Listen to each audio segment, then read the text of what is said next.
Le joli mot du jour, aujourd'hui, apax. Chers fidèles auditeurs amoureux des mots, bonjour.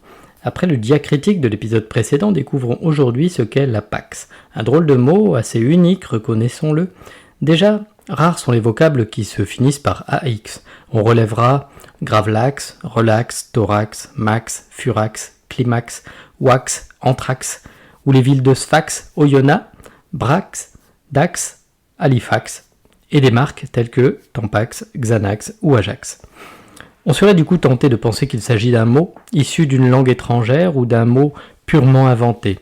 En cela, ce n'est pas faux, car il s'agit d'un néologisme créé en 1654 par un certain John Trapp, écrivain et théologien anglais, dans un ouvrage intitulé Annotation sur l'Ancien et le Nouveau Testament.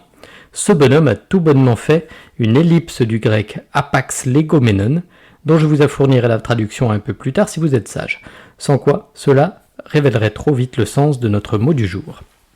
Sachez toutefois que cet apax legomenon est apparu pour la première fois dans le Larousse en 1909 et le substantif seul apax en 1922. Voilà pour la petite histoire, voyons à présent quelques exemples d'apax. Dans la Bible déjà, on relevait des mots tels que séfarade, gvina ou pim. En littérature, Homère parlait de barbarophonoi. Rabelais employait l'expression apaxique bien connue, la dive bouteille. Montaigne, pour sa part, raffolait des apax, dont voici quelques-uns: allongeaille, branloire, contre-finesse, fantastiquer, inobédiant, gardoire, démonnerie, philodoxe, et j'en passe. Dans le vers, sur les crédences au salon vide, nul ptix, Mallarmé créait un apax.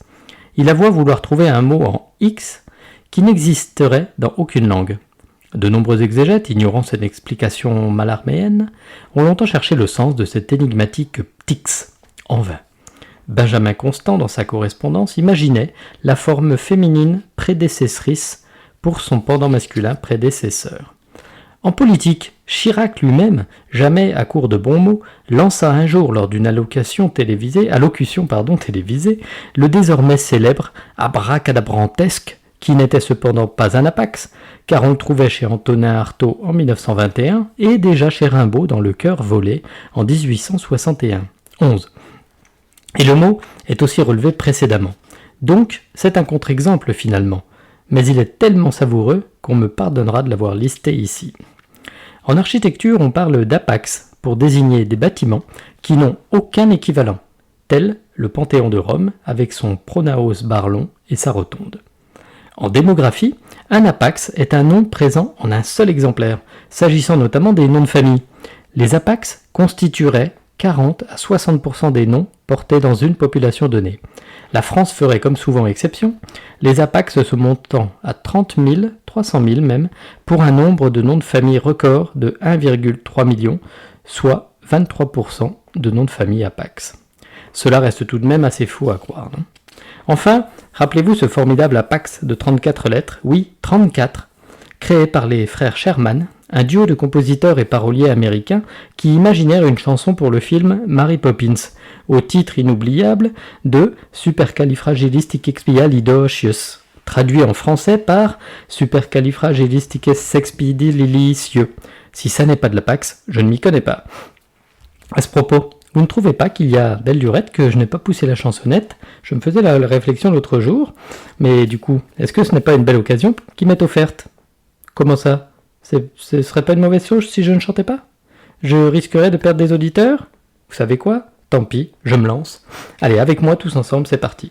Supercalifragilisticexpialidocious. Ce mot est un vrai calvaire pour les palais chatouilleux. Mais si vous le dites qu'un trait, vous pouvez devenir prodigieux. Supercalifragilisticexpialidocious. Pour conclure, un apax ou apax sans le H est un mot qui n'a qu'une seule occurrence dans un corpus donné. Par analogie, un apax peut aussi désigner un événement qui ne se produit qu'une fois, par exemple une seule fois dans la vie d'un individu. Comme cet épisode, qui sera unique, et jamais plus je ne mentionnerai l'apax. Alors que l'apax soit avec vous mes amis, et salut.